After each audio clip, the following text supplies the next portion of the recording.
International media and cinema how can play a role in this movement?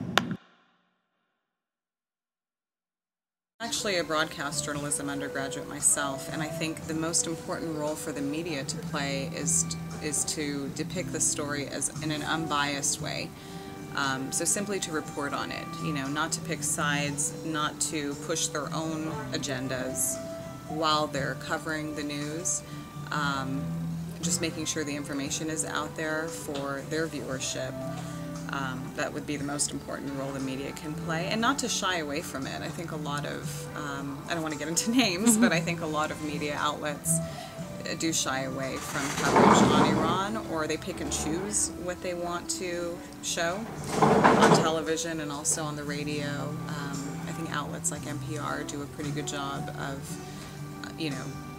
unbiased, although some would even accuse them of being somewhat leftist, but just making sure that the information is out there. The part that foreign media can play, and I need to mention something here that we as Iranian need to remember. I believe every Iranian at this stage, after 30 some years dealing with this kinds of such a dictatorship in our country, and following the world reaction, the media's reaction to this, we can see two different approach. We can divide the media into two fronts. There is a media which, like Voice of America and so on, which are actually, and they are not kinds of they don't hide it. They just simply say we are just expressing the idea of the American government, or we are just expressing the idea, the kinds of point of view of the Australian government. These are actually media that are there, and they work based on certain interest. Then we have the independent media, which unfortunately haven't the same opportunity and technical possibility at all times, like the more or the media that are closer to the government, to the ruling government in a country. So the thing is, yes, you can we can on some level count on the part of the support of the independent media, and we can even count on the function of the official media in the Western world. But we need also remember that regardless of independent media or official media, there are certain things they would never get their hands on as an Iranian would. There are certain things. I mean, you can see when you talk with your colleagues, when you talk with people generally in history who are not Iranian, or even Iranian who have been here for a long time, that you see there is a kind of difficulty to get them understand, because what they see we have a government, we have a parliament in Iran, and it seems like there is a kind of legal a democratic approach to every law that's getting passed in the country. So you all the time need to explain these kinds of tricky things that happening in Iran. But that was if you even can count on an independent media. But then when it comes to official media, like things like Voice of America, the thing is, I'm speaking about VOA Persian, for example, is like we need always remember these kinds of media, these kinds of journalists, they are bound to certain approach, because their problem actually isn't removal of a government.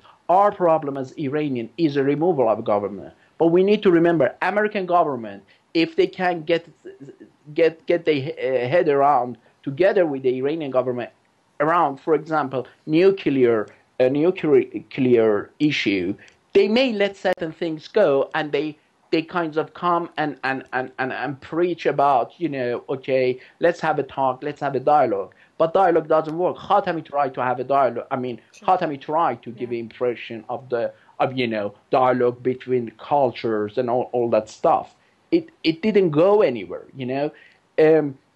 but that's what we need to always remember. Western government, they always pursue their own interests, which unfortunately most of the time is financial and well, political. That's why they always are more interested about diplomatic approach. And we really need to know that it's I don't know. I don't feel happy about saying that, but honestly speaking, at some level, we are when it comes to removing the government, having that as an agenda, we are quite, we can't count on um, uh, kind of a Western government support. I think they are not going to give us a hand until they are really, really, really pushed into the corner.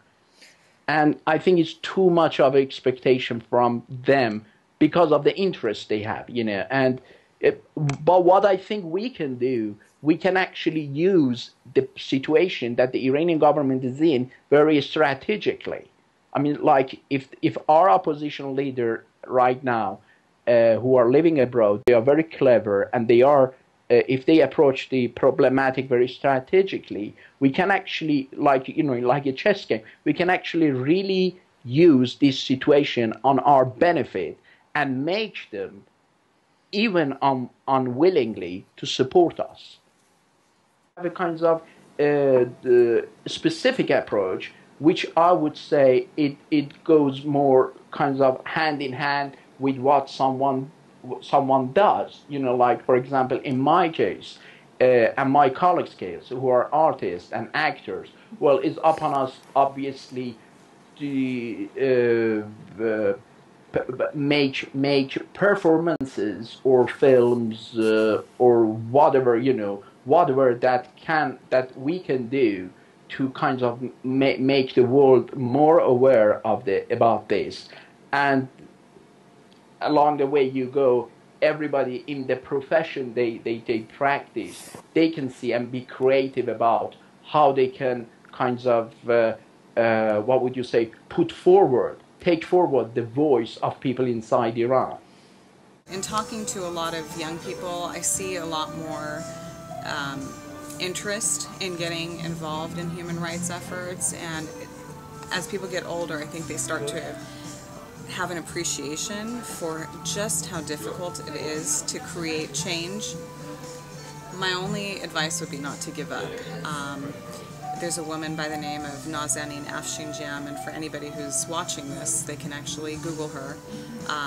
She was a beauty pageant contestant and heard of a story of a child that was going to be executed, and she decided that that was her calling in life, and she started a campaign called Stop Child Executions, and she's actually saved many lives. So it took a lot of work, it took a lot of relationship building, between her and different members in the international community that could help join her cause, but just making sure that people realize it is possible.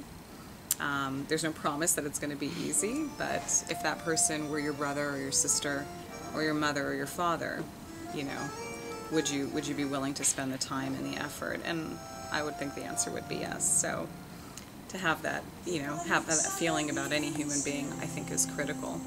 Bahare were transferred to the women's methadone quarantine ward.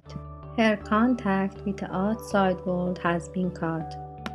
The lack of news regarding the well-being of her has left her families worried. Her husband had an interview a few days ago, and he said he and her family cannot visit Bahare during last 7 months. Unfortunately, this situation not only for Bahare. There are hundreds of women rights activists prisoners in Iran whose voices have been silenced by torture and imprisonment. Many of them have been raped and tortured in prison, and no one has ever heard their voices and even don't know their names. They have never had the opportunity to tell their stories. But we can be their voice. We can help raise the voices of all political prisoners in Iran and help those voices to be heard around the world.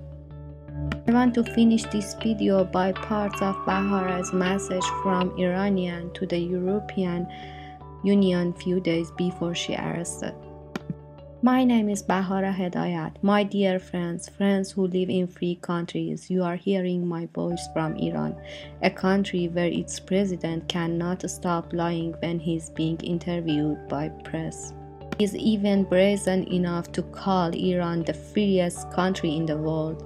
I have only heard the words dictatorship and suppression, but we in Iran feel it with our body and soul every day. Here people are put into the jail for simplest act of reporting what they have seen. Last year, when a female student was harassed by a university administrator, the people who broke the news of this act were arrested. Is human rights important to you? Do you wish to reduce the violence? If yes, please don't be silent in front of this violence, suppression, and crimes.